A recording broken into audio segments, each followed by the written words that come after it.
Muted. This is the second webinar in our 2030 Development Agenda online dialogue. Today we will be covering aspects of the Paris Climate Agreement with three leaders in the field, notable not only for their substantive contributions, but also for their commitment to sharing tools, resources, and other materials with the community of practice. Jess Guerrier will introduce Wil Burns, Don Brown, and Mark Trexler more completely in a couple of minutes. First, I want to provide a bit more detail on our 2030 Development Agenda online dialogue. Our first webinar in this series occurred 2 weeks ago on July 26th and covered planetary boundaries, the Anthropocene, and the Sustainable Development Goals. The third and final webinar in this series will occur 2 weeks from today on August 23rd and will cover aspects of the Sendai framework on disaster risk. But please be aware that these three webinars are part of a broader online dialogue. So what do we mean by an online dialogue and what's included in the online dialogue?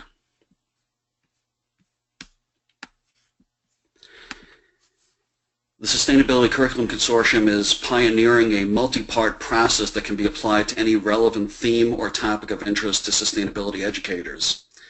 Our online dialogue process combines four components: key resources, expert-led webinars, interactive Q&A sessions on our Collaborate platform, and the co-creation of a synthesis document into an integrated process. Our innovative approach offers sustainability educators a quick and credible means to become conversant with emerging trends, frameworks, and hot topics, and to keep pace with developments in sustainability. We are facilitating this exchange of knowledge to bridge the gap between the sustainability practitioner and policymaker communities and the sustainability educator community, and thereby advance faculty and curriculum development for Education for Sustainable Development, or ESD. You have all registered for this full online dialogue process, so you are receiving not only log-on information to the three webinars on GoToMeeting, but you have also received an invitation to the Collaborate platform. In order to participate in the follow-on Q&A sessions after the webinars, in order to access the identified readings, and in order to contribute to the co-creation of the synthesis document, please accept your Collaborate invitation. If you cannot locate that invitation, please let us know via email, and we'll make sure that we send you a replacement invitation.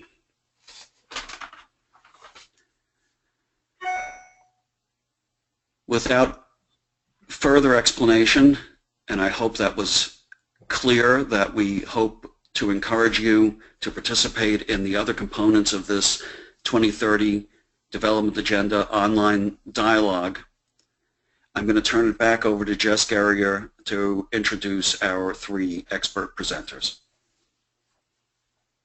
Thanks, Ira, and thanks to all of you for joining us today. It's my pleasure to introduce today's speakers.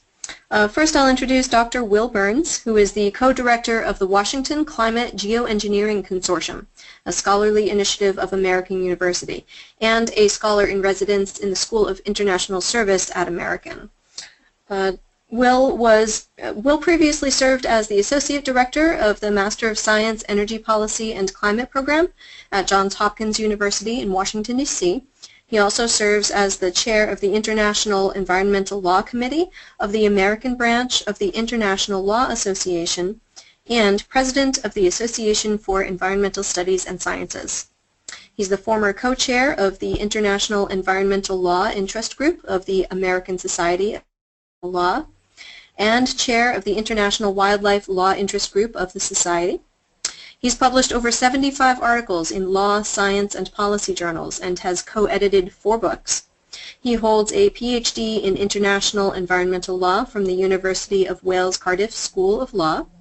And prior to becoming an academic, he served as Assistant Secretary of State for Public Affairs for the state of Wisconsin and worked in the non-governmental sector for 20 years, including as Executive Director of the Pacific Center for International Studies, a think tank that focused on implementation of international wildlife treaty regimes, including the Convention on Biological Diversity and the International Convention for the Regulation of Whaling. His current areas of research focus are climate geoengineering, international climate change litigation, adaptation strategies to address climate change with a focus on the potential role of microinsurance, and the effectiveness of the European Union's emissions trading system. So thank you, Dr. Burns, for being here. Donald Brown, also my pleasure to introduce, joined the faculty as Scholar in Residence for Sustainability, Ethics, and Law through Widener's Environmental Law and Sustainability Center. Professor Brown comes to Widener Law from Penn State University, where he taught interdisciplinary courses on climate change and sustainable development. He also directed the Pennsylvania Environmental Research Consortium, an organization of 56 Pennsylvania universities and the Pennsylvania Departments of Environmental Protection and Conservation and Natural Resources. He previously worked as program manager for United Nations organizations at the U.S. Environmental Protection Agency's Office of International Environmental Policy. He represented the agency on U.S. delegations to the United Nations, negotiating climate change, biodiversity, and sustainable development issues. At Widener Law, he researches and presents public presentations on climate change, ethics, and sustainability.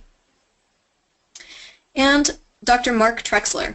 Dr. Trexler has more than 30 years of regulatory and energy policy experience and has advised clients around the world on climate change risk and risk management for more than 25 years. Mark joined the World Resources Institute in Washington, D.C. in 1998, where he worked on the first carbon offset project, the CARE Agroforestry project in Guatemala. He founded Trexler Climate and Energy Services in 1991, working extensively with electric sector and other energy clients, as well as with governmental and NGO clients on risk mitigation and adaptation strategies, including the development of a wide range of climate change decision support tools, such as carbon market models and carbon offset quality scoring systems. Mark directed EcoSecurity's global consulting services from 2007 to 2009, after EcoSecurities acquired TC&DS, and was director of climate risk for the global risk management firm of Detnorska Veritas from 2009 to 2012. He is widely published on business risk management topics surrounding climate change, including the design and deployment of carbon markets. Mark has served as a lead author for the Intergovernmental Panel on Climate Change and holds graduate degrees from the University of California at Berkeley. So thank you to all of our presenters. As a reminder too, I want to let participants know that as you develop questions throughout the presentations, we want to encourage you to send those questions through the chat box you'll see on your GoToWebinar panel. And as we see those questions come through, we'll handle those and make sure that our presenters have a chance to address as many of those questions as possible. So again, please do send your questions through the chat box as we proceed. And at this point, I will turn it over to our first presenter, Dr. Wil Burns. Okay, great. Thank you very much, Jessica. Let me share my screen. Let's see. It's telling me that it's, let's see. All right.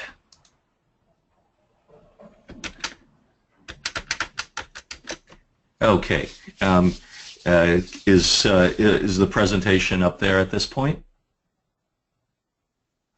This is Jess. Yes, I can see your presentation.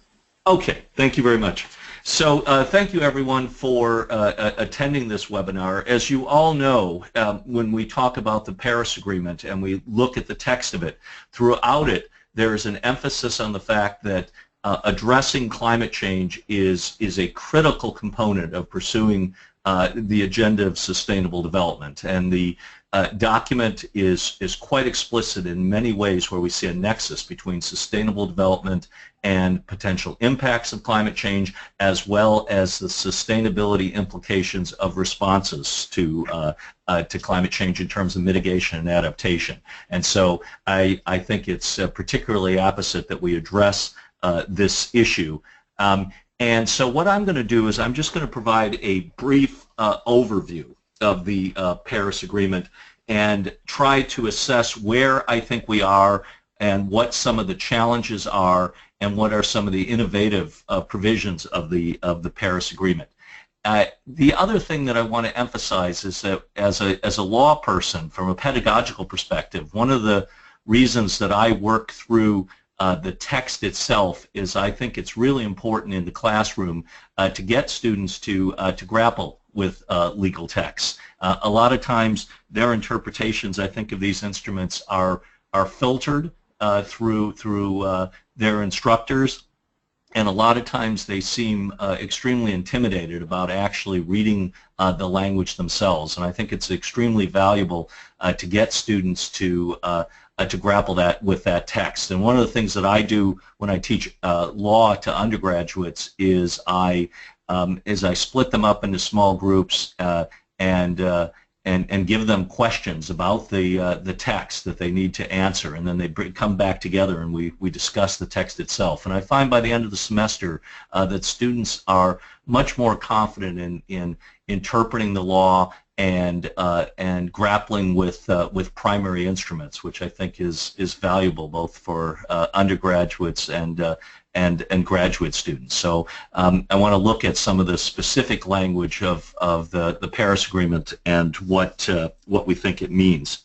So as everyone knows, this agreement, which is contemplated to be the long-term, medium and long-term response to climate change under the Framework Convention on Climate Change and as an extension, was agreed to by the Conference of the Parties to the Framework Convention at the 21st Conference of the Parties in Paris in December of 2015. And if we look at Article 2, we can see the overarching objectives.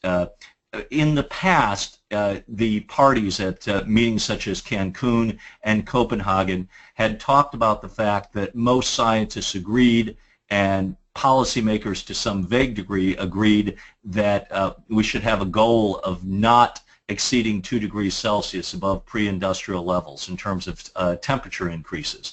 But Article 2 of Paris enshrines that in a more specific way and in a more stringent way. And as you can see in 2A, it talks about the parties to this agreement ultimately pledging themselves to keeping global average temperatures, quote unquote, well below 2 degrees Celsius above pre-industrial levels, and to pursue efforts to keep it to 1.5 degrees Celsius or below. And in some ways this reflects the emerging science as the IPCC and others have researched these issues. It's become increasingly clear that we already see manifestations of climate change, serious manifestations at about 1 degree Celsius above pre-industrial, and that 1.5 degrees Celsius will visit very serious implications, especially among some of the most vulnerable countries. And so there is at least a nod to efforts to impose this more stringent requirement in the long term. Also notable in Paris, in Article 4, is a time frame, and this is important in many ways. Maybe not as important as a more stringent obligation would be, but important in the sense that in the past there was lip service to ultimately avoiding temperatures increasing above a certain level, but not really a time frame to do so. And so as we move to this configuration, we contemplate specific times in which this is supposed to be done. And so you see in Article 4, it talks about the parties aiming to reach global peaking as soon as possible. Now that's not very precise, obviously, in terms of when that will happen, but it is an acknowledgement that we need to quickly peak. And then, as you can see in the latter part of Article 4, what the parties acknowledge it needs to be done is essentially carbon neutrality, a balance between emissions and removals by sinks, things that can sequester carbon dioxide by the second half of this century. And one thing I would highlight here is that I work in the field of climate geoengineering, and in many ways this provision has increased, not decreased, interest in climate geoengineering interventions post-Paris. Because if you look at the Intergovernmental Panel on Climate Change's modeling in the fifth assessment report, and its analysis of what it would take to avoid 2 degrees Celsius. 184 of the 204 models that actually achieve that goal contemplate substantial use of what we call so-called negative emissions technologies, meaning technologies that actually result in a net decrease in atmospheric carbon dioxide. This includes things like bioenergy with carbon capture and sequestration, or direct air capture, where we would essentially seek to suck carbon dioxide out of the air through things called artificial trees and then sequester the carbon. And most of these models contemplate that if we're to balance emissions by sources and removal by sinks by the second half of the century, there's probably going to have to be a substantial commitment, maybe as much as 20 to 30% of all of the mitigation through these negative emissions technologies. And that is is not only a substantial challenge in terms of technologies, which are largely speculative at this point, but also technologies that have some potentially serious social justice implications. For example, if one is to contemplate large uses of bioenergy feedstocks to effectuate this goal, you may have to dedicate as much as a quarter to a third of all of the arable land in the world to provide those feedstocks. This could have huge implications in terms of food security, in terms of food prices, large drawdowns of water.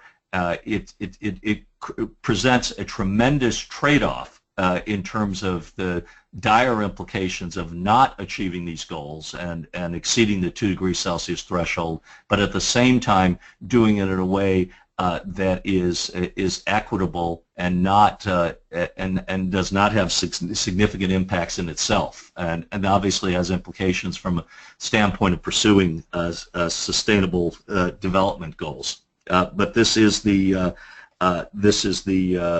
objective.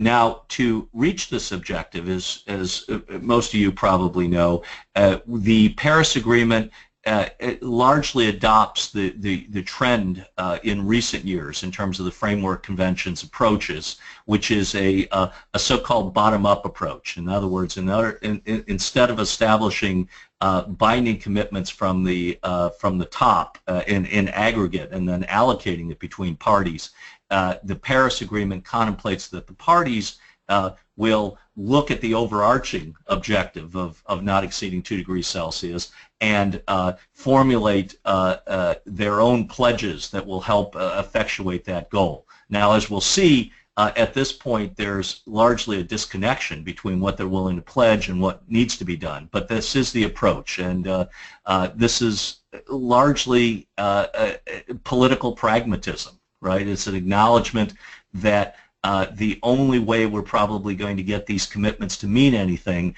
is if the parties formulate them themselves and commit themselves to it, and then both exogenous and endogenous sort of political forces may help to keep their feet to the fire. So Article 4 talks about successive nationally determined contributions or pledges to how much countries will reduce greenhouse gas emissions and enhance their sinks. And it's contemplated every 5 years that a new NDC by these countries will be proffered, and that it will represent, quote-unquote, a progression beyond the current NDCs, but without, again, any specific benchmarks of what that should look like.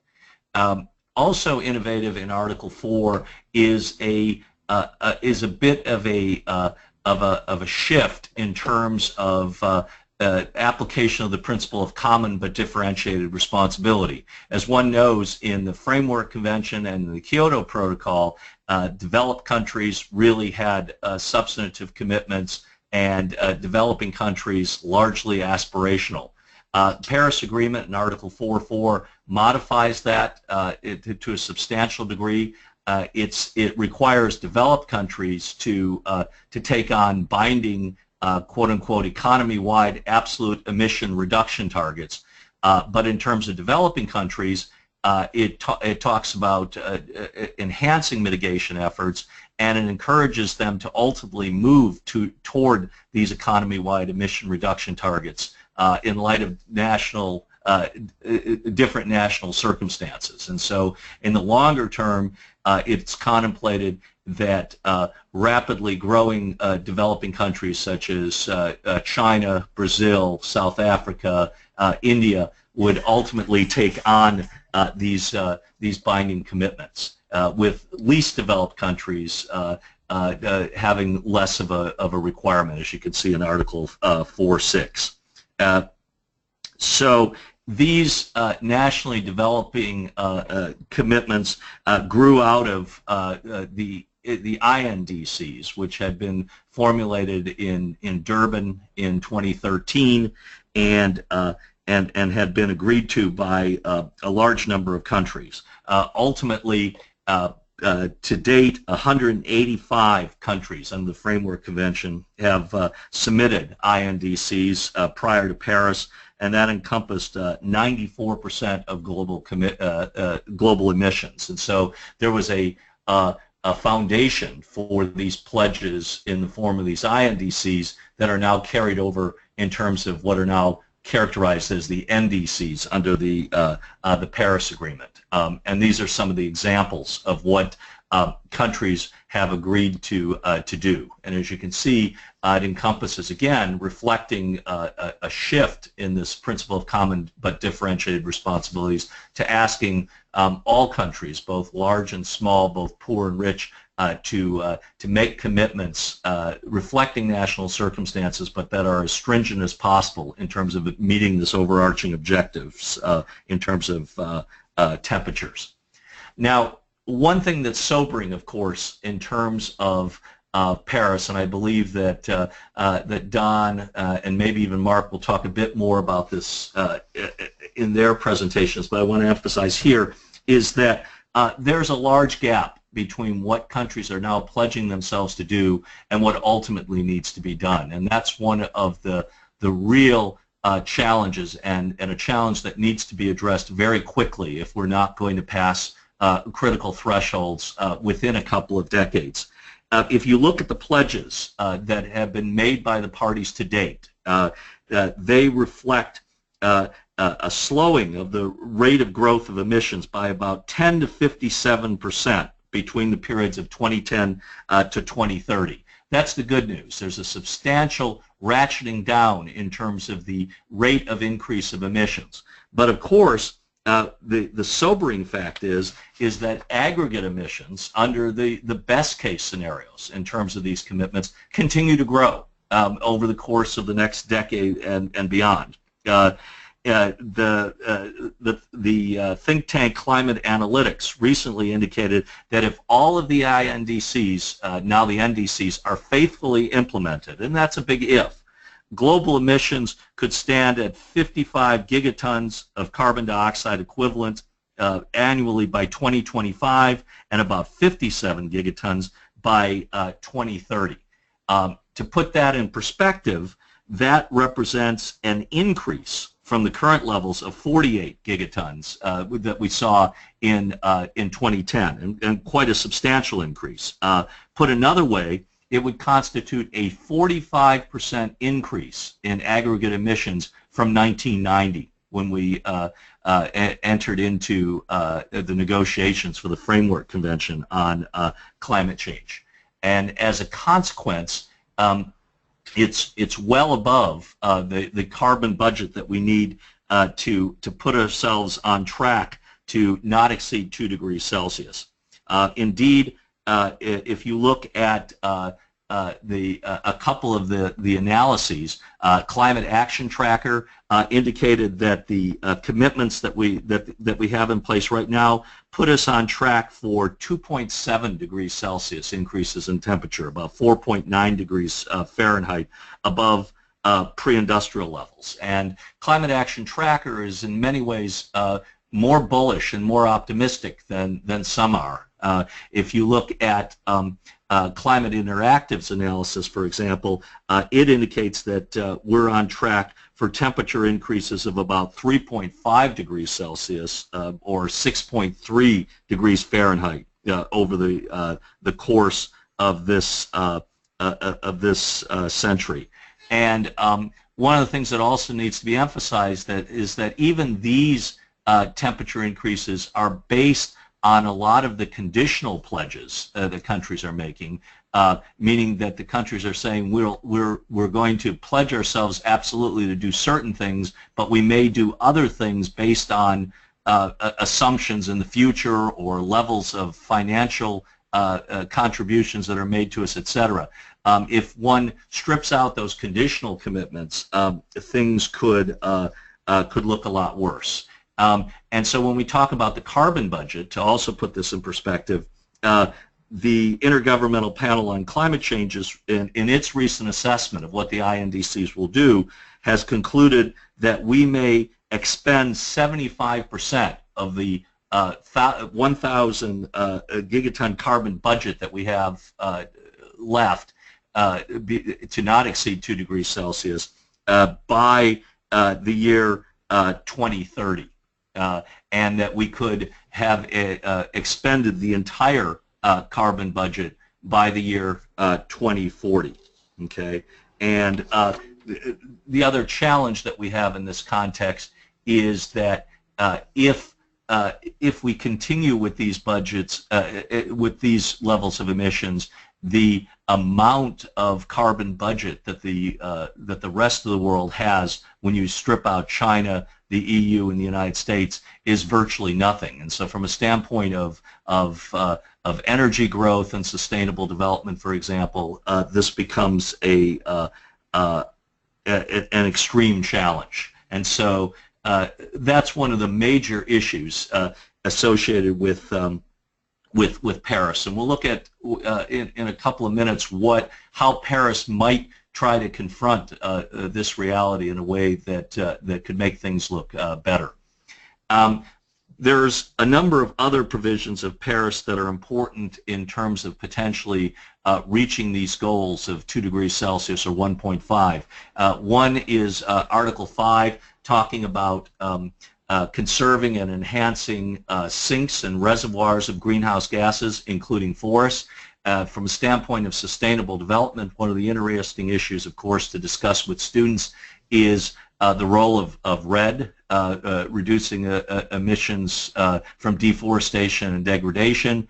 And Paris reflects the fact that this has a role in terms of helping us to enhance sinks or uptakes of carbon dioxide, and it continues to encourage the development of the protocols for REDD. But as we know, REDD has some real challenges from a standpoint of sustainability, from a standpoint of protecting the land tenure rights, especially of indigenous tribes, substantial challenges in terms of accounting for carbon dioxide emissions, and Paris provides a general framework for that, but in my opinion doesn't really kick the can down the road very far in terms of that. And again, from a standpoint of climate geoengineering, Article 5 provides another prompt to encourage us to look at the development of so-called negative emissions technologies that could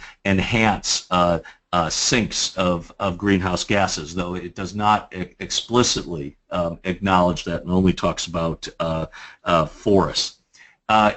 One thing that's interesting is the role of market mechanisms in Paris. As we know, in Kyoto, one of the innovative provisions of Kyoto was the so-called market mechanisms, including the clean development mechanism and joint implementation.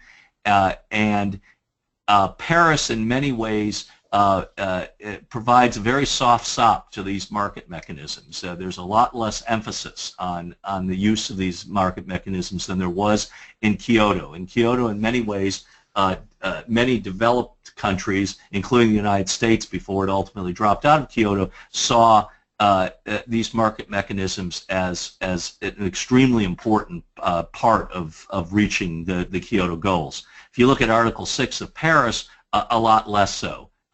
Talks about in Article 6.1 parties recognizing that some parties choose to pursue voluntary cooperation, and it establishes a quote-unquote a mechanism to contribute to mitigation, and it talks about developing this mechanism to help mitigate. But it's very unclear what these voluntary market-based mechanisms might look like in this period. And in fact, there's been recent analyses that have indicated that the clean development mechanism, which is probably the most important of the market-based mechanisms, may have been rendered defunct by the Paris Agreement, because many of the parties, developing countries parties that would participate in the CDM would then have to account for those reductions of emissions and increase their commitments under their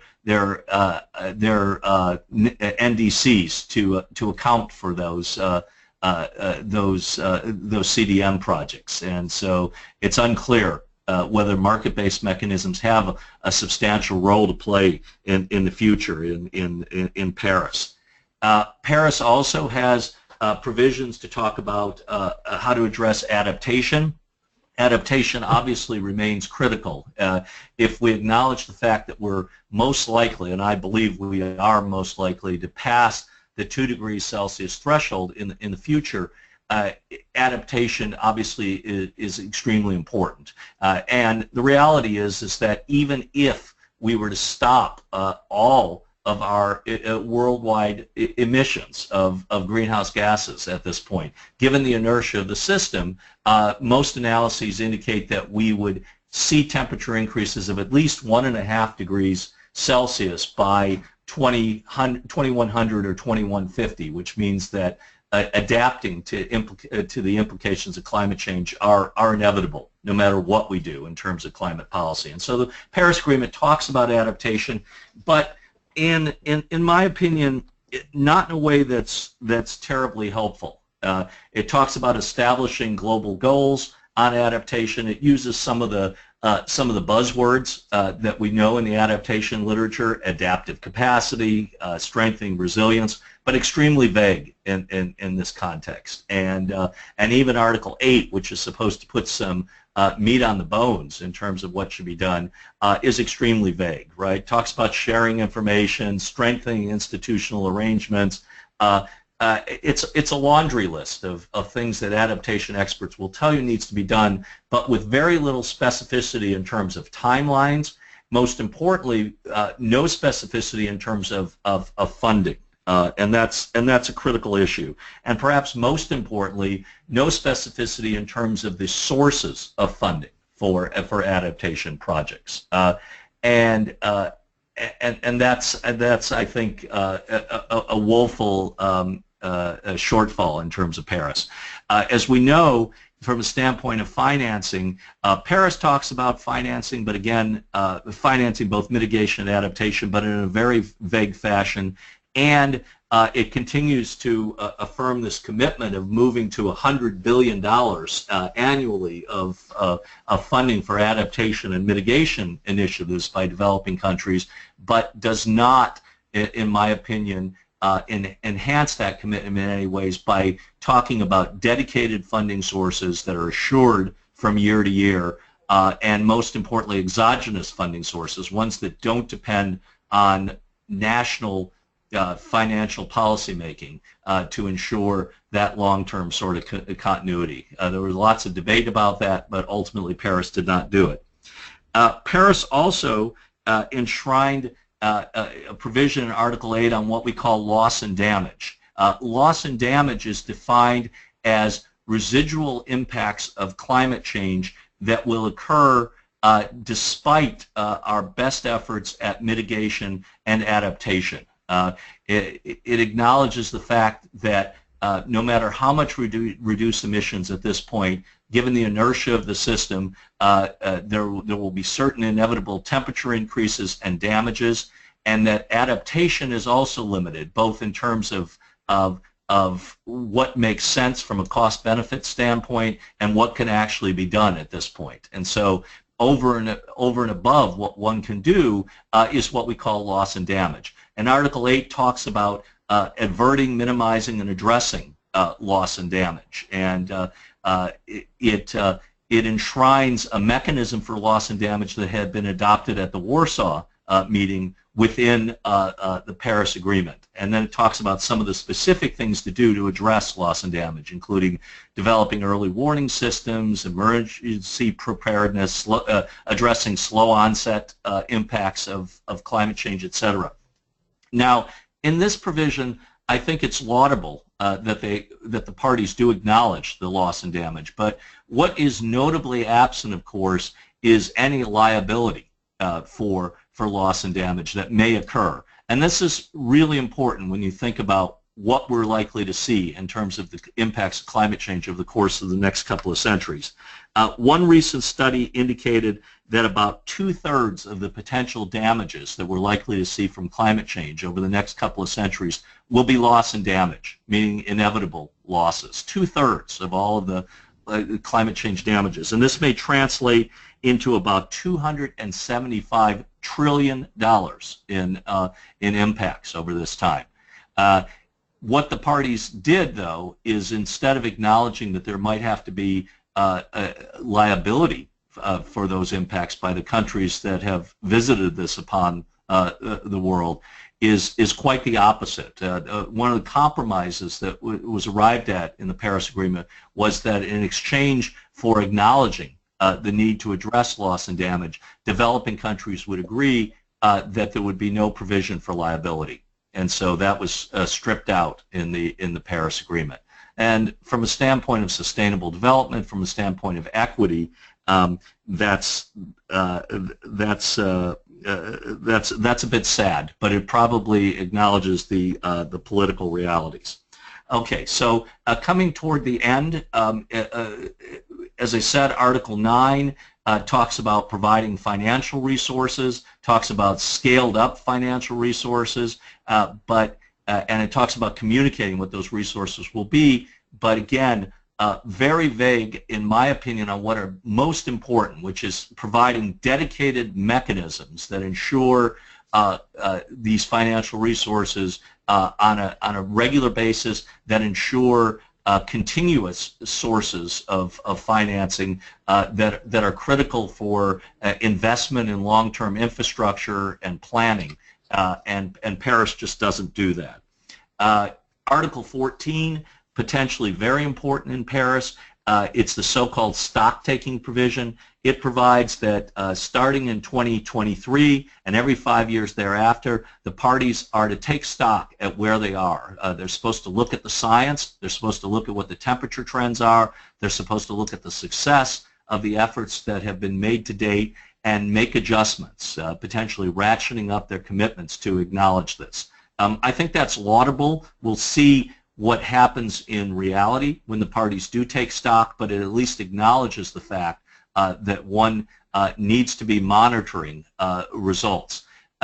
the other thing that is a bit foreboding, of course, is, as I indicated before, by the time we get to 2030, we may have reached a point where we'll inevitably pass critical thresholds, and yet the first stocktake really isn't until 2023, and arguably this should be moved up substantially. And there has been some talk about doing that, but not clear yet. And then finally, Paris, this agreement is slated to enter into force when 55 countries, accounting for at least 55% of global greenhouse emissions, have ratified it. And here's where we are in terms of signatures and ratifications at this point. 175 countries signed the agreement in April of this year. There's 180 total signatories now.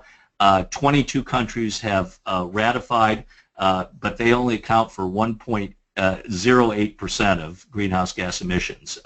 It is likely in the next year that there will be a substantial acceleration of ratifications, and some people have indicated that despite the fact that Paris is slated to come into force by 2020, that it may come into force well before that.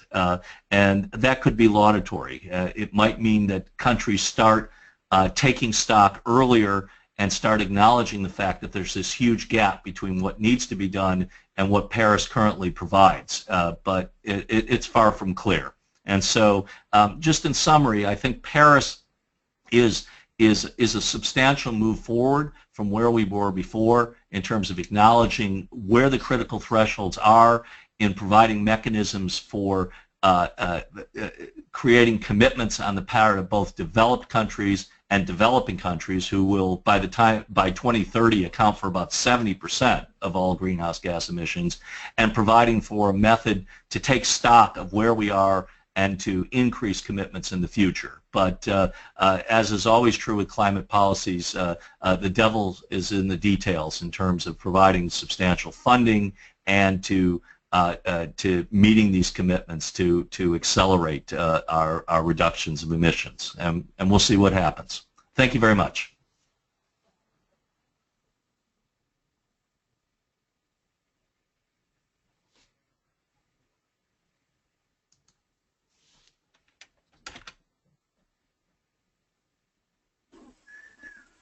Hi, this is Jess.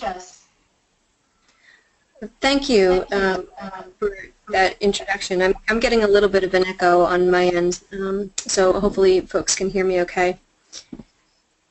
Again, thank you, and I do have one follow-up question. First, before giving the question, I will encourage our participants to add any questions of their own into the chat box feature on their GoToWebinar panel, and we're happy to share as organizers those questions and add to the discussion. But second of all, if you have questions that you're still developing, that you don't have time or for whatever reason don't want to add at this point, want to encourage you to participate in the follow-up question and answer feature on our Collaborate platform. That's where we can really dig into some of these questions and have a rich discussion that will feed into the next portion of our online dialogue process and form a co-written synthesis document. So the question, one of the questions that I had is, and this is from a participant, is, in order to best communicate with those who are not deep on climate issues and the public generally, this participant says, I encourage us to create and use terms that are not adverse to common language. For instance, negative emissions technologies in lay terms would seem to mean bad or dirty technologies. In lay terms, a positive feedback loop may seem like it should be a good thing, not exacerbating a problem. And so if we're to get the public behind these initiatives, I believe we need to be thoughtful about word choice. Do you agree? I think that's absolutely correct. I think when we're communicating with an audience of this nature, I think it's important to use the terms of art because if when we're engaged with the policy community, when we're engaged with the scientific community, they will use terms such as negative emissions technologies or positive feedback loops. I think when we're discussing these issues with the general public, we need a far different language. As long as we're not, using that language to frame things in ways that don't reflect, the actual science. I think that's an extremely important thing to do. But with an audience of this sort, I try to use the language that that the policy and the scientific community is engaging with. Great, thank you.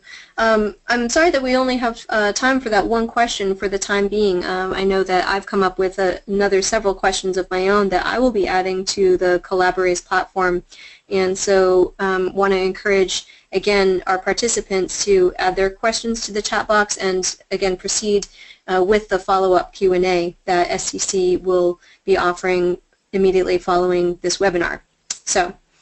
Thank you again, Dr. Burns, and with that, we'll transition over to Donald Brown.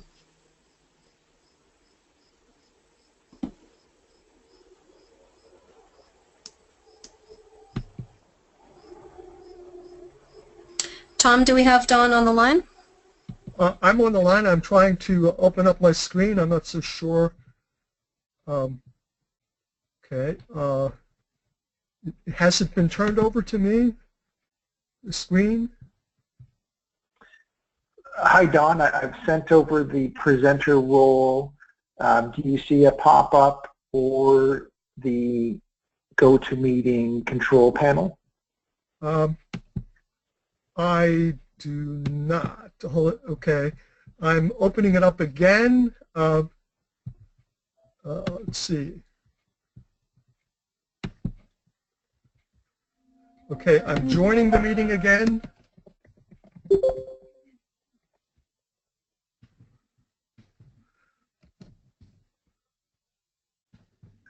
What I can do is I'll take back the presenter role and reassign it, and maybe it'll appear for you.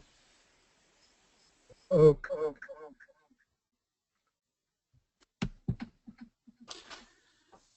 I have. Yes.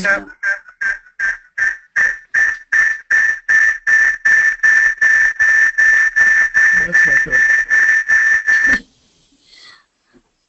So this is Jess, just jumping in here. So please do stay on while we're working out some technical glitches that you can hear in the background. It does seem that we have Tom's screen back on the line. And so what I can do is offer one more question at this point to Dr. Burns. If you don't mind taking another question while Sure. Tom and Donald are working out the technical side of things. Sure. So one of the questions that I had, I come to this conversation as a sustainability educator, and as I'm reading through and considering all of the legal and technical aspects of the Paris Agreement that you covered, I'm curious about, in addition to understanding the issues, the problems and the opportunities that the Paris Agreement represents, what are some of the critical skills that you would recommend for educators and students to be honing in order to carry this and other global sustainability efforts forward? That's an excellent question.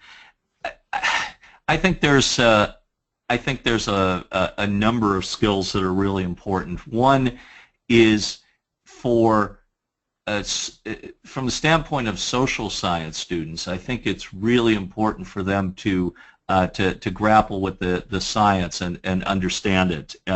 I think a lot of times, I know I teach law students often, and law students often have a kind of a healthy contempt for science, and don't believe they need to understand it, and scientists are out there and they solve those issues for them. But from a standpoint of developing plans that pursue sustainability and reflect climate, it's important for them to at least be able to ask the questions of the scientists, the right questions of the scientists, so that they can develop instruments that reflect that science. And if you don't have at least a fundamental understanding, a foundational understanding of the science, it's very difficult to know what those questions are, and quite frankly, it's hard to be credible with scientists and be respected by scientists and have them engage with you. And so that concept of interdisciplinarity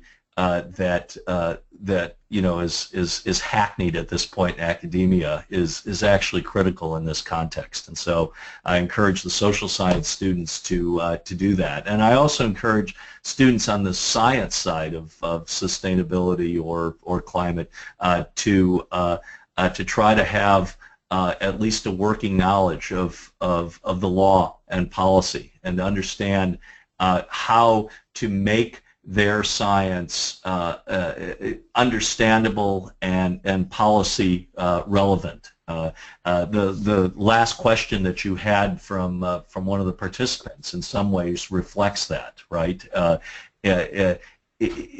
lot of times we use nomenclature that can't be understood by the general public, even when we're communicating with the general public, and thus a lot of what we're doing isn't relevant. And so understanding being able to communicate both across the aisle with law people and policy people, being able to understand the implications of research and being able to communicate that research effectively to the public are critical skills in the toolbox.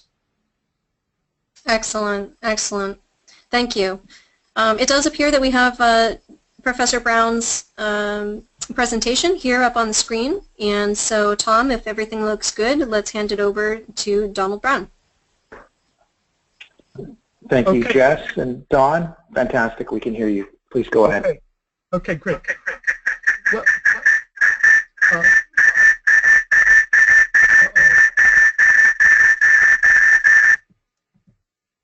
hello? Okay. I'm getting feedback.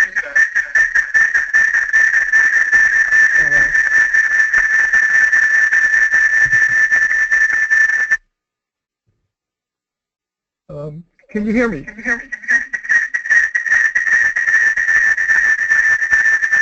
Hi Don, this is Jess. I can hear you, although I can also hear the feedback as well. I think Tom is probably better equipped to identify what technology might be causing that at this point, but we can hear you. Hi Jess, hi everyone. Don, because of the feedback, which we'll need to try to work on, if it's acceptable to everyone, perhaps I could work with Don to work on the audio, and in the meantime we could fast forward, switch it up to Mark's presentation, and then by that time I think Don and I will be ready with the audio. That works for me if it works for Mark. Mark, do you have a presentation you're ready to put on screen? I am. I do. Very good. Yeah, I'll just be switching over the role to Mark momentarily. Thank you, Tom. And thanks for our participants' patience with our process. Okay.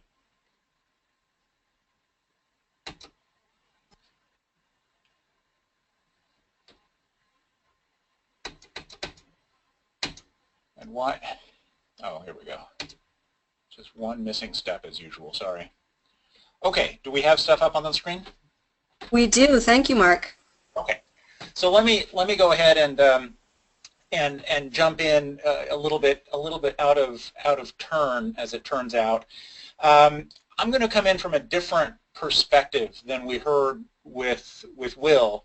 I started participating in the negotiating sessions back in 1991 with the first Intergovernmental Negotiating Committee meetings, and I wrote this paragraph that you have on your screen a number of years ago, but I think it sort of summarizes well how much emphasis to put on each of the individual sessions that we've seen over the years. And I'm not at all convinced that when we look back at Paris 10 years from now, we will see Paris as something fundamentally different than other sessions. Maybe it'll be a success, maybe it'll be a failure, but I think it depends on an awful awful lot of variables like the Brexit vote, for example, and that it's very hard for us to really have much idea today how that will play out. And what I've gotten very interested in over the years in working with businesses and governments on this issue is the idea of actionable knowledge. How do we actually communicate these issues to people in ways that make a difference to them and that help get the right information to the right person at the right time to actually influence people's thinking, whether it's a student, whether it's a professor, whether it's a negotiator. We each need sort of different information to get our heads around these issues, and that's what I'm talking about when I refer to actionable knowledge. And it's a real challenge because you've got all these barriers that you have to overcome that are shown here. And what I'm working with today and showing you today is a knowledge management system that tries to do that. And it's publicly available, so you can go online and take a look at it. And before jumping into the business side specifically, which is what I'm referring to, let me just give you a taste of some of the things that you can find in here. Just for example, in terms of Wil's talk, the COP21 and what happened there, you'll find sort of the full literature collection of reports, etc., on COP21 and was it a success, was it a failure. You can explore all of those things in this tool. The same for climate engineering and geoengineering, pretty much most of the literature on that topic and what the issues are, what people are talking about, what are the risks. And last but not least, just one of the questions that came up in the Q&A with Wil, this issue of what are the terms that we use, how do we use language. There is a section in here specifically pulling together the literature on that exact question of how does nomenclature matter, et cetera, et cetera. So with that sort of very quick background, let me jump into the topic that I'm focusing on today, which is sort of the role of the business community and climate in the aftermath of COP21. And I'm just going to show you sort of, if you do go online and sort of look for this, if you go into layer 3, finding actionable knowledge, if you go to the $1 trillion climate change questions, which are sort of what I consider sort of the really big questions around whether we will succeed or not in addressing climate change. One of those is this very interesting question of will business step up on climate change? And we find a lot of literature, a lot of discussion now that it's sort of suggesting that it's up to business to solve this problem, that policymakers have not succeeded in solving the climate problem, and it's up to business now to step in and get at this issue and solve it. And I tend to be sort of skeptical of that, just in terms of what the nature of this problem is. And it turns out that there are a number of different frames through which you can think about the issue of business and climate change. I mean, first of all, does business have the ability to really influence climate change? Is business perhaps an impediment to climate action?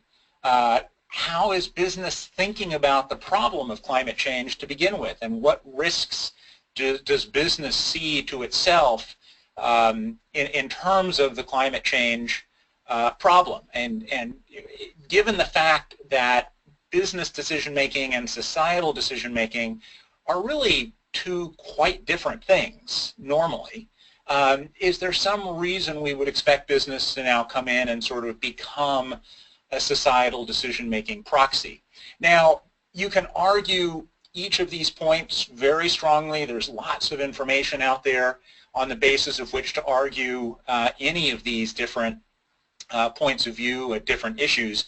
And I've sort of become less interested in arguing a particular point of view than in trying to figure out what all of the information suggests and how other people are thinking about these questions. And if we can organize that information so that everybody can explore these questions could we perhaps advance the conversation more effectively than we are today in terms of basically sort of talking past each other an awful lot with a particular point of view, and then someone else presents a differing point of view. 2 weeks later, we've sort of forgotten what most of the people were talking about anyway, because we can't retain the stuff in our minds that well. And instead thinking, well, can we advance the larger conversation? So just for example, this question of the business as an impediment to climate change, you know, there are several arguments that come up in that context. You know, some people would argue that business has undermined the market mechanisms. We'll refer to the importance of the market mechanisms in the past, less so in the Paris Agreement. Some people would argue that business has undermined those market mechanisms. Some people would even argue that business has sort of co-opted the entire climate conversation to derail it. Now, these arguments that we have in here are not my arguments. These are the arguments that are out there in the context of the conversation around business and climate change. And just to give you an idea, if you click on this, there's lots of stuff you could link to it, but I just happen to have linked interesting work by Christopher Wright out of Australia. And if you click on Christopher Wright in there, you'll see basically his literature that is in this tool, in the climate web. And for one of his recent papers that I just read a few weeks ago, you can actually go down into that and see sort of some of the key paragraphs, some of the key ideas that he's expressing in that paper. And getting back at this issue, that his hypothesis that the way the entire conversation about climate change has gone and the role of business in climate change, that business has effectively co-opted the entire issue and will prevent progress on climate change. Now, there are a lot of people that disagree totally with that point of view, and that's fine. What I'm trying to do is sort of figure out how do we present this information and these different points of view so that we can have much more intelligent conversations about them going forward, rather than just sort of repeating the same argument and the same discussion time after time after time. And having been in this now for 28, 29 years, it's getting a little old. So I'm desperately looking for any way to move some of these conversations forward. Now, I will note here that one of the frames here, COP21 as a business tipping point, there's been a lot of discussion around you know, did COP21, did the Paris Agreement reflect a fundamental change in business thinking on climate change? And there's some very interesting information out there, or you could certainly come to that conclusion from the role that that business played leading up to COP21. The argument that COP21 will reinvigorate the role of forestry, which business is certainly interested in. You know, the question, some people would argue, sort of in contravention to Wil's point, that we'll see a variety of new market mechanisms that sort of take over from the old market mechanisms, and that will become something that aggressively happens in the aftermath of Paris. But there are very different views on what happened in Paris. And just going back for just a second here, you can go in here and sort of see under COP21 as success, you can basically see what are all of the different arguments that people are making about why COP21 was a success. And you can also go in and see all of the different arguments that people are making about why COP21 was a failure.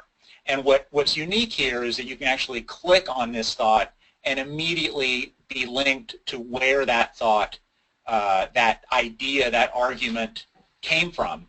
And you can click on the URL and immediately go to that article. So you can sort of explore the thinking around these issues in much more depth than I think is available through other tools. And some people would argue that COP21 was the breakthrough success we've been waiting for. Other people would argue that COP21 was a total failure. Now, is one of those right and one of those wrong? Probably not. And we probably won't know for a while, and know for a few years, which is really more right than not, just because it's going to take a while to play out. But my goal is, and I would certainly welcome feedback on this from people, if we can organize this information so that students and others can really get into the meat of these issues much more substantively, can we perhaps have a much more useful conversation about things like the Paris agreements and the role of business in the Paris agreements. And let me stop there for a second, see if there are any questions before I sort of wrap up my section and we get back to Don's talk. Thank you, Mark. This is Jess. Before I jump in with any of my own questions, I'll ask Tom whether there are some from the participants. Yes, there is. Mark, if you could please, again, state the link for the participants. Interest right away, and of course, having the link later would be handy too. Yeah, if you go to www.theclimateweb.com, that's the landing page for this this system, and there are a number of ways to get into it, and you can explore them at that www.theclimateweb.com. Thanks, Mark. Over to you, Jess. All right, thank you both. So, Mark, you mentioned, from the very beginning, the importance of actionable knowledge, and your initial slide listed some of the barriers that need to be overcome to that. And the website tool offers many really interesting points for, I'll call them climate stakeholders to explore. You, of course, focused on the business sector's role in both delivering and acting on this actionable knowledge. I guess my question is, have you seen this tool used in some sustainability education or ESD programs in higher ed, and in what ways? Or what would be your recommendations for educators or for institutions that might be interested in incorporating this or similar tools in their curriculum or faculty development efforts? I've heard informally from a number of people at different institutions that they are using it in their classes, but I don't know exactly how. We have a variety of tools and guides, etc., that sort of suggest how it can be used in teaching. And what we're really trying to get at here is how do you teach this topic in a way that does justice to the interdisciplinarity of the problem? And it's almost impossible if you pull out Naomi Klein's book, or if you pull out a specific book and focus on that, you're only dealing with a sliver of what the problem really encompasses. And so what we're trying to do with this is make it possible in the context even of a single class to really come at the issue from 10 different directions, which we think ought to be able to help students be better prepared for dealing with this issue when they get out into the world. And we're happy to work with people on how to take maximum advantage of it for purposes of a particular class or a particular program. Thank you. Yeah, I'm definitely picking up on this theme of interdisciplinarity and approaching these problems from multiple directions in yours and the previous presentation here in this webinar, as well as some of the SCC's webinars prior to this series. And actually, I was just listening to a story on NPR yesterday about some pilot schools and pilot initiatives in the Chinese educational system that are kind of knocking down the disciplined approach to problem solving, not necessarily specific to sustainability or education for sustainability, but more along that similar theme of cross-cutting skills and knowledge that it will take to address these really complex and interconnected issues.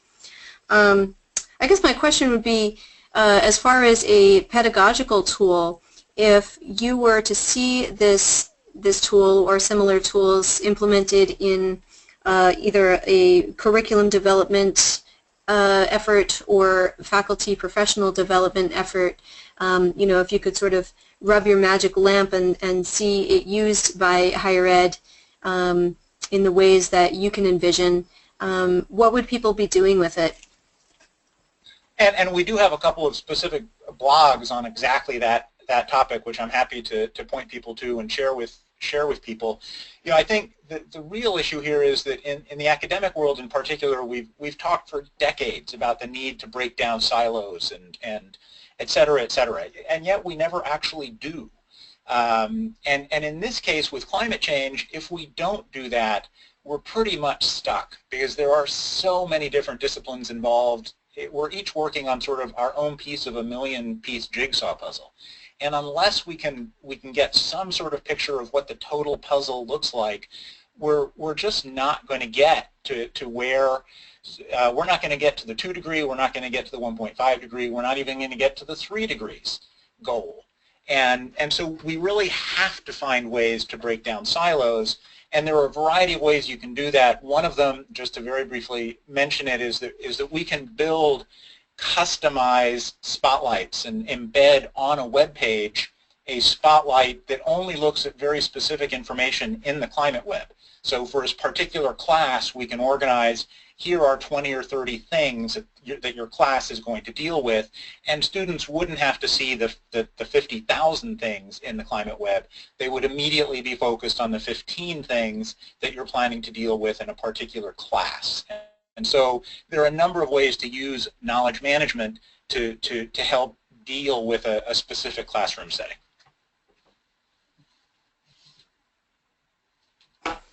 Great, thank you again. I know that we're still working on some technical issues with Donald Brown's presentation in the background here, and so I don't know if Tom is available to see any of the participant questions, which hopefully participants know at this point that they can continue adding their questions into the chat box. Tom, if you're there, are there any participant questions? No additional participant questions for Mark, although other than my own. Mark, is this the conclusion of your presentation, or you still have more to cover? Well, I mean, and just looking at the time, let me say it's the conclusion of my presentation. I mean, if people have any questions on sort of business and climate, happy to dive more into a particular subject. The thing that's so fascinating about the question of business and climate change and what's the role of business is that I've been trying to answer that question for many, many years, and I don't even have it straight in my own head. You can come up with so many indications suggesting one thing and so many indications suggesting another that you know, is business an impediment? Is business going to move us forward? Will business develop the technologies we need? It is impossible to have clear answers to these questions, and that's what makes sort of exploring them so interesting. Yeah, agreed. Well, I want to just do a quick check if Donald Brown has been able to reconnect on the audio. Can you hear me? Perfectly. Okay. Well, you have to send me the sharing screen thing. Yes, I'm just doing that right now. Okay. And thank you both Mark and Don for your flexibility in presenting. That's going nice and smoothly. Thanks, Don.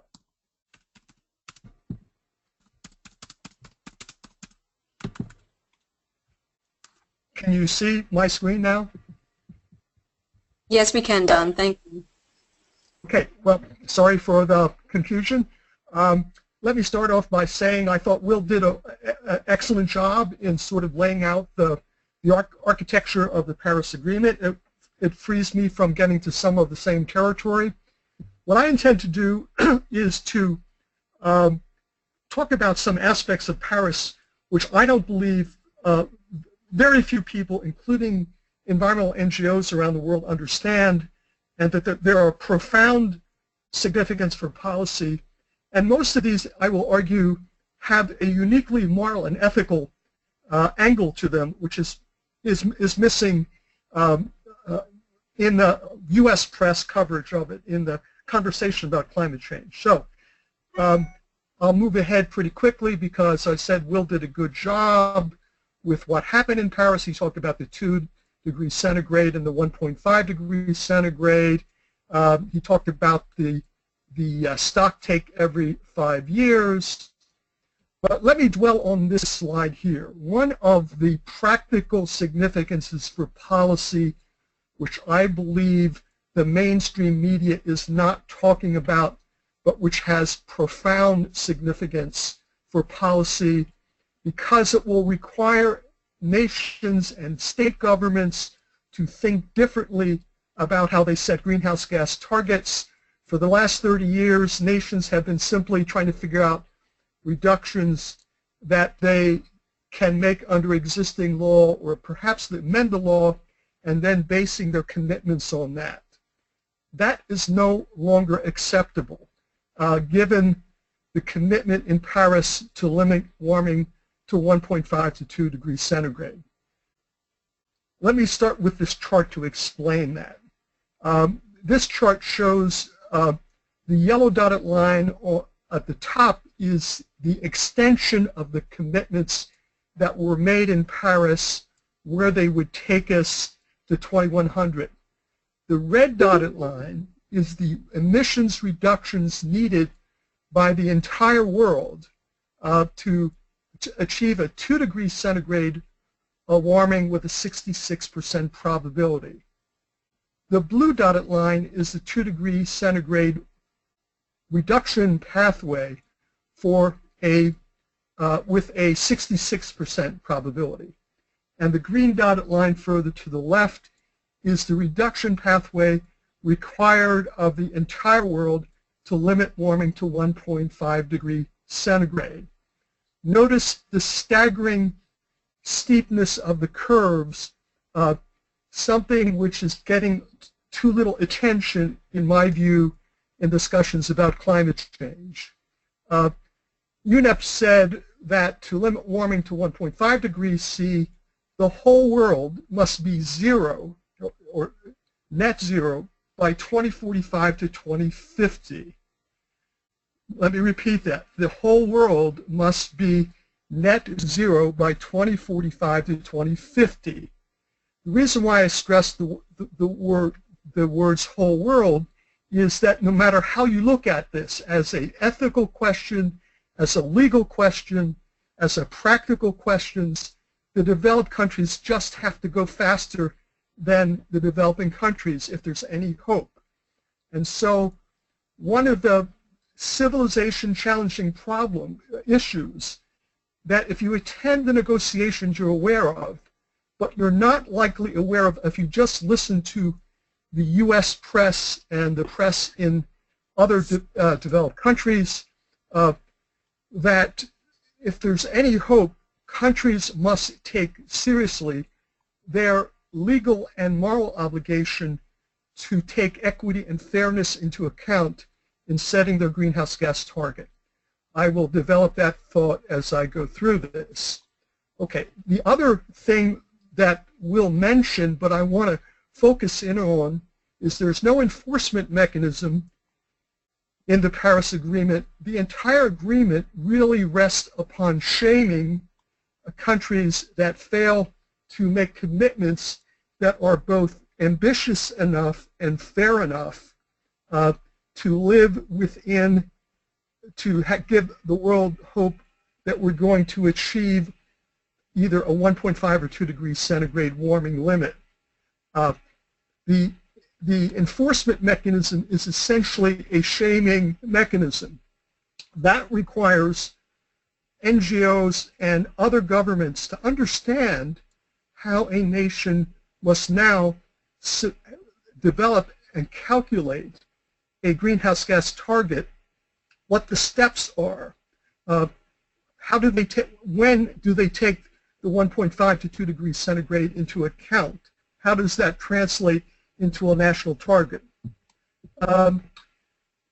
I had this amazing project with the University of Auckland where we looked at 23 countries. We got 23 researchers in 23 countries to examine what actually happened at the national level when the nations developed their INDCs. What was the debate about? How did the nations justify their INDC? And what we found was not surprising on one level, but very surprising and very important, I think, to understand the policy of this conclusion.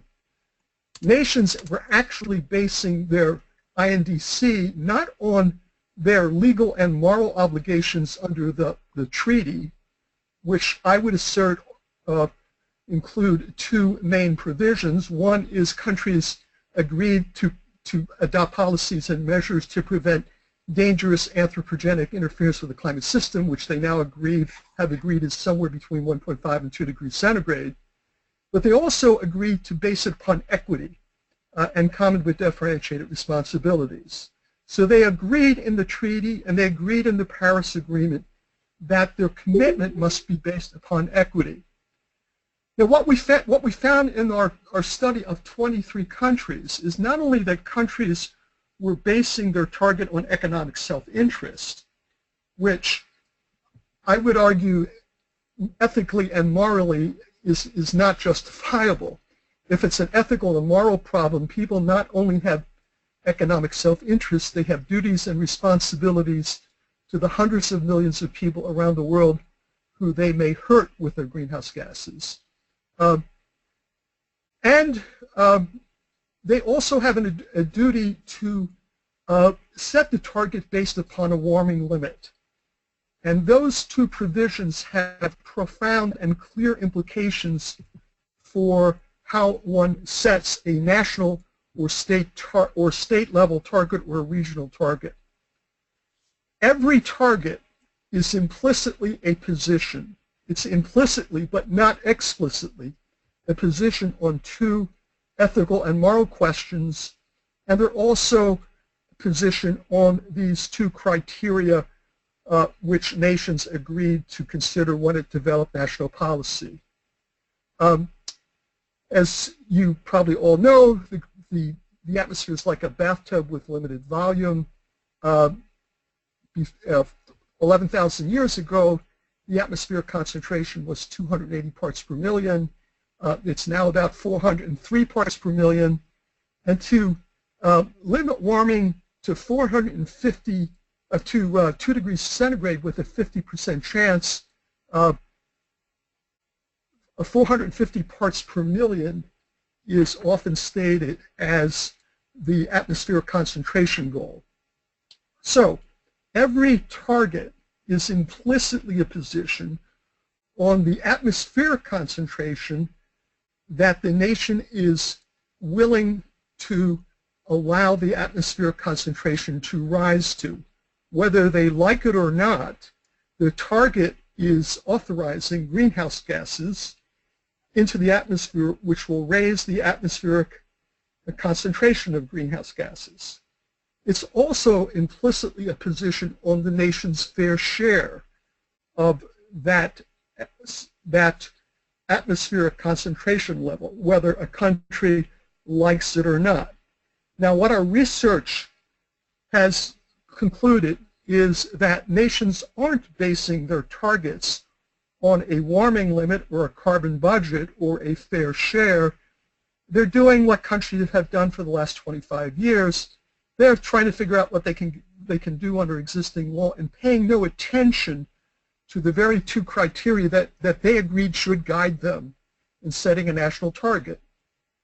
And so the practical significance for policy of all this is we desperately need to get countries to redo their targets, particularly in regard to the ambition of the target in achieving a warming limit, and also in regard to an equity step. And to do that, there are several steps that one must think through. One cannot do that without expressly thinking about these issues, because these issues, whether a nation likes it or not, are implicitly a position on these issues. There's a 5-step process, we believe, that a nation must consider or a state government must consider.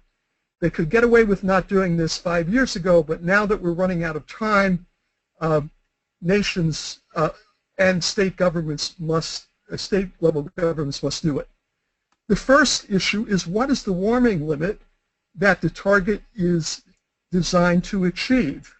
Whether you like it or not, because a target is authorizing emissions of CO2 or greenhouse gas into the atmosphere, it's taking a position on an atmospheric concentration. Now, the warming limit is, at its core, a moral question. I enjoyed the last presentation about all of the information and arguments that are out there.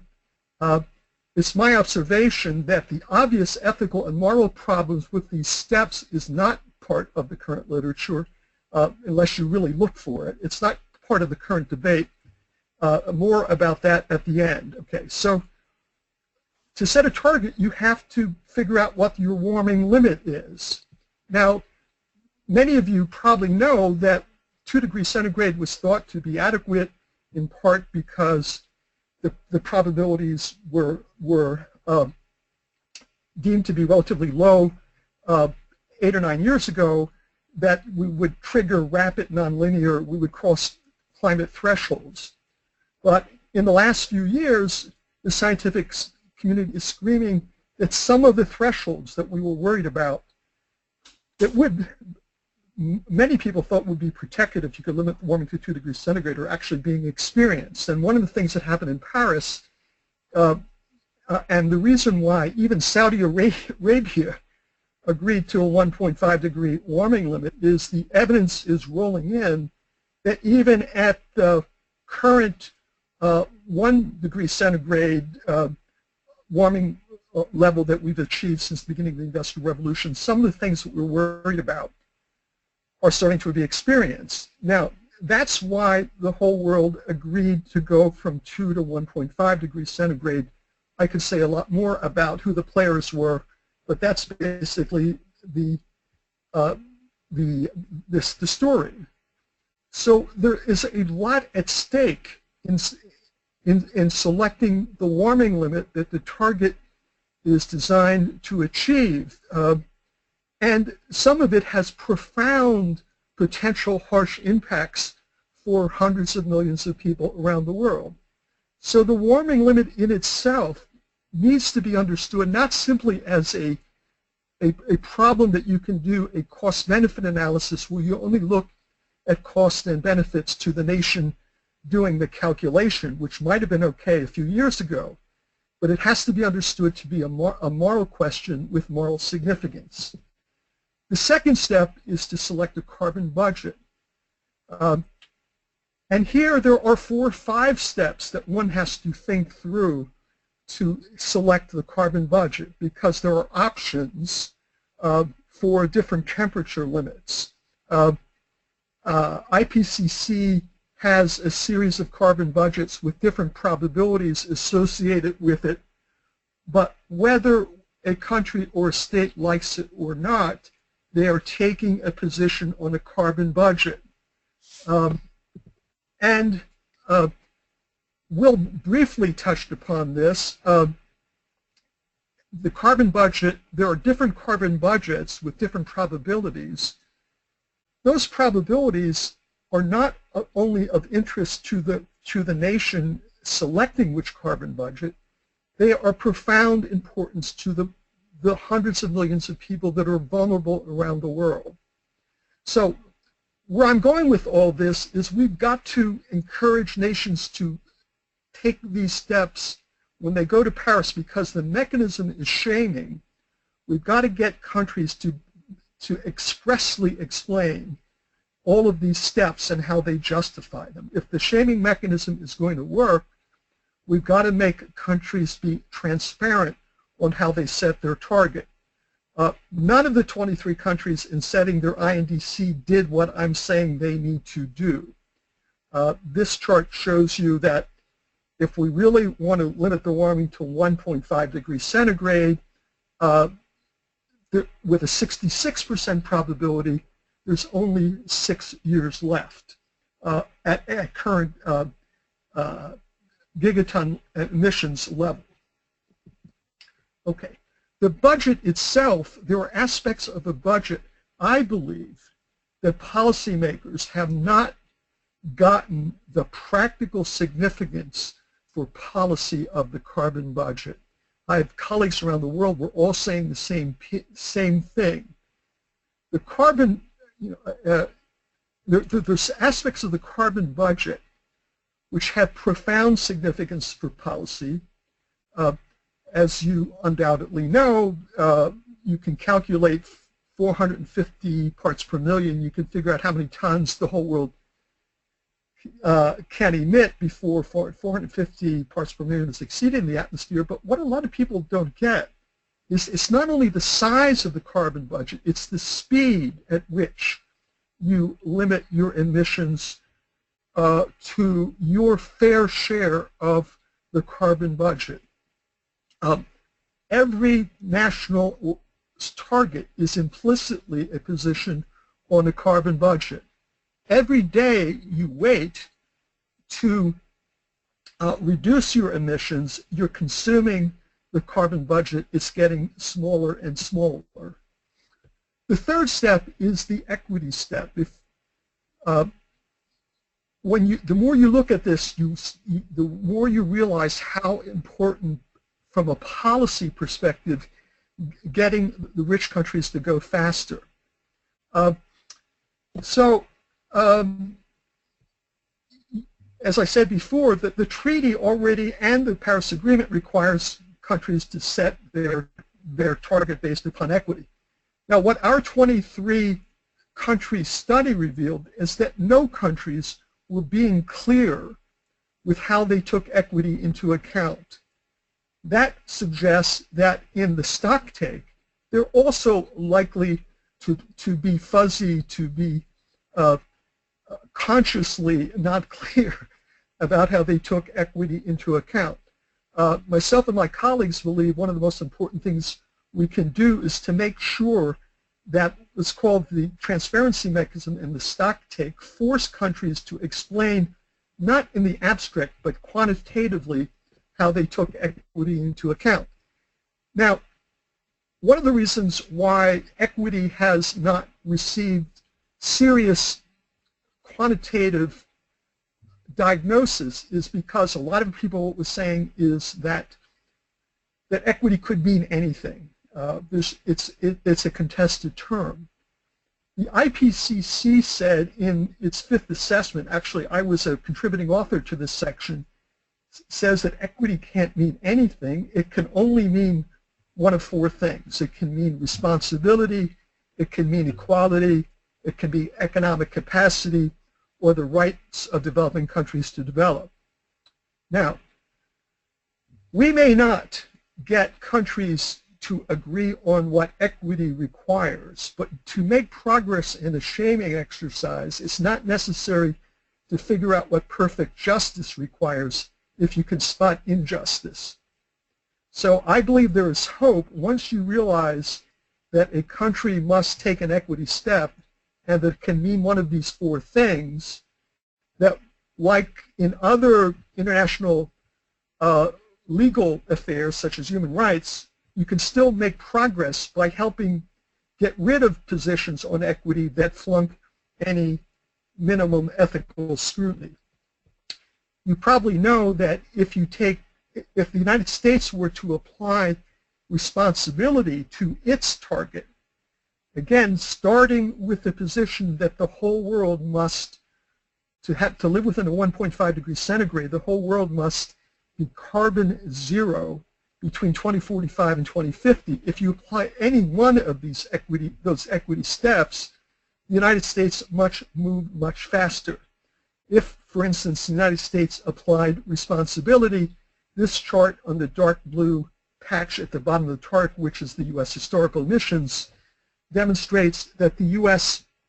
emissions are not only the largest in the world, but much larger than China's emissions.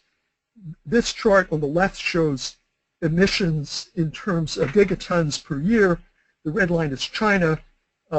China's emissions are going up and are now larger than the United States. But look at the chart on the right. The chart on the right are historical emissions, U.S. versus China. Jim Hansen claimed in a recent paper that if you take responsibility into account, the United States has not only consumed all of its remaining carbon budget, it's consumed China's fair share of a carbon budget. If you apply equality, the United States, under any reasonable interpretation, would require the United States to go faster than developing countries. Now, one of the practical reasons why you have to do this is if you take equality as the equity consideration, for instance, and all countries had to reduce their emissions by the same amount, the United States, let's say that the world agreed to reduce emissions by 90%, the United States would be allowed to emit 1.9 tons per capita, and India would be about 1.19 tons per capita at the end of all this.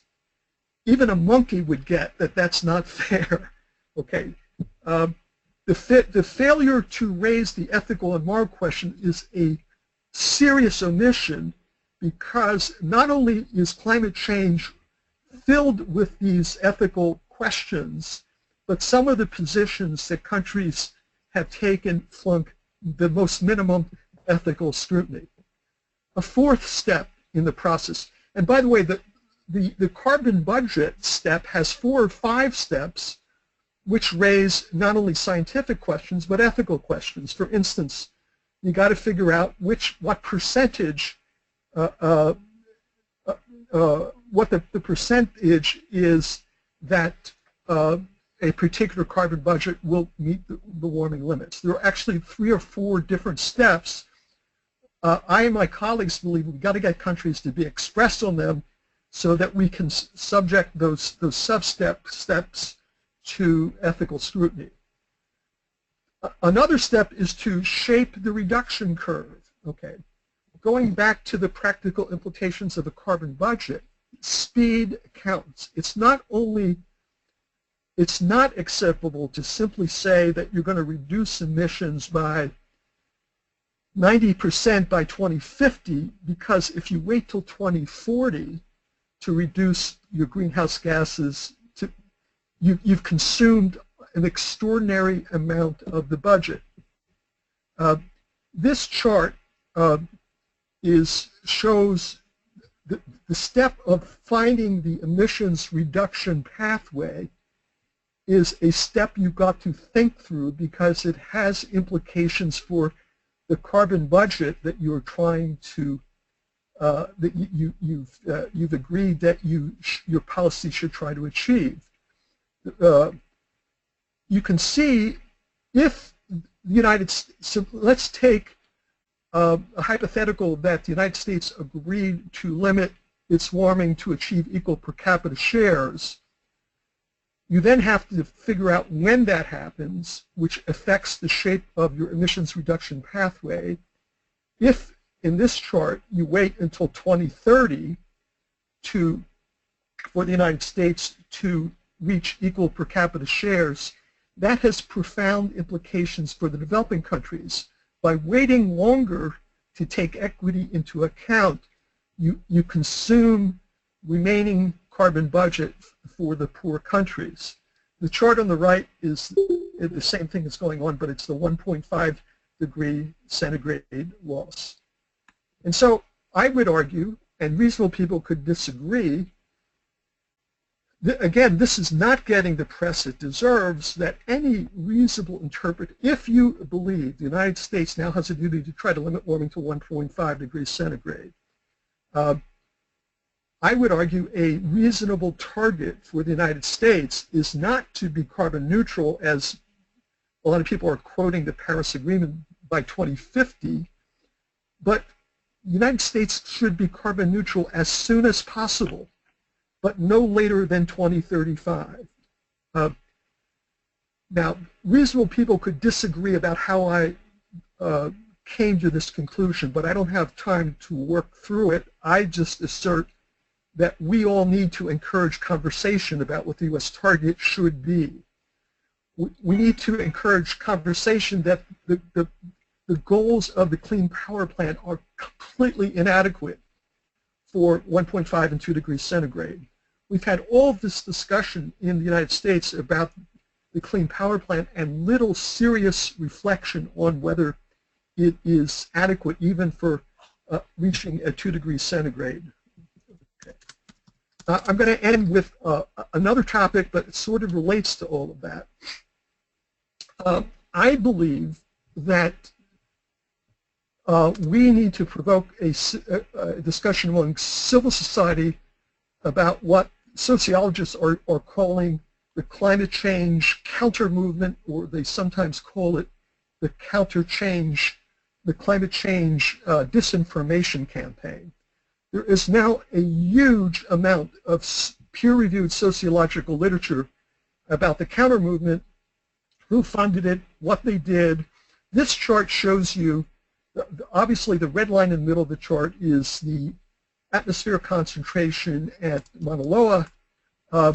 The right-hand side in boxes are efforts, successful efforts of the opposition of the United States,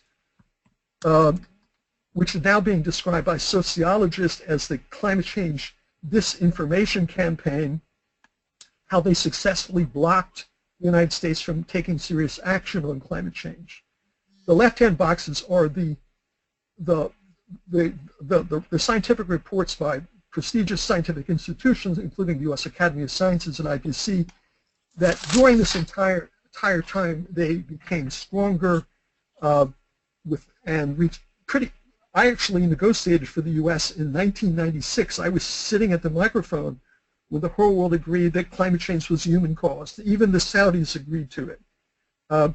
But yet this disinformation campaign has not been engaged in responsible skepticism, which is a good thing and should be encouraged, but has been engaged in disinformation. Because of this disinformation campaign, we've allowed atmospheric concentrations to go from 320 parts per million when the politicians first started to talk about this problem in around 1970 to 403 parts per million. There is a huge sociological literature. The sociologists, as I've said, have nailed who funded all this. One of the things that I think we should have a much broader conversation about is that skepticism is good, but why is this not skepticism? And that all comes out of the fact that the tactics that the disinformation campaign are morally reprehensible disinformation, not scientific skepticism. They've been lying about the climate science. I don't use that term without some care. I've been in meetings where the Climate Coalition made claims that there was no evidence of human causation 10 years ago. As I said, I sat at the microphone in the UN when we got the whole world agreed that some of the warming was human caused. And so let me end with this. I believe for policy, the #1 priority after Paris is to get everybody setting targets. That includes the national government and state governments. If you know anything about the difficulties of achieving 1.5 degrees centigrade or 2 degrees centigrade, you know that this is an extraordinarily urgent thing that we should be pushing for. My observation is that people all around the world, including, surprisingly, environmental NGOs in the United States, don't know how to think rigorously about how you set a target that relates it to a warming limit and to a carbon budget. So part of this discussion should be a discussion of the quantitative steps of setting a target, including an equity step. My research concludes that this is, if there's any hope of Paris creating more ambition, we need to deepen the conversation about setting a carbon target. I'll end there. Thank you. Thank you, John, so very much. I do have We have time for one follow-up question. I know that I have a question of my own, but I'm going to save that for the follow-up Q&A on our Collaborate platform. We do have another question from a participant, and I think this is a great question because it addresses a lot of the technical side and industrial side of what you've presented, as well as the really critical moral and ethical questions. The participant asks, I find the argument convincing that we'd be much better off negotiating a global carbon price rather than quantitative limits. And what do you think? Yeah, the problem, of course, is that quantitative limits or carbon price doesn't settle it unless the price is significant enough to get to zero. Okay, so I suspect, although we won't know unless we try it, that even if there's an agreement that we should have a price on carbon, there will be enormous political fight about what that price should be. The proposals that I have seen from organizations like the Citizens Climate Lobby are not nearly tough enough, and this is long before it's been subjected to, you know, the inevitable political fights to get a carbon tax enacted. So we still need to, I think we will still need to challenge opponents of a carbon price on ethical and moral grounds. It's not the only thing we want to challenge them on. We should talk about self-interest also, but it is foolish in my view to take the ethical and moral criticisms of proposals off the table, which they have been. So I think it's maybe easier to negotiate a price on carbon, but it doesn't mean that you obviate the tough political questions, I don't think.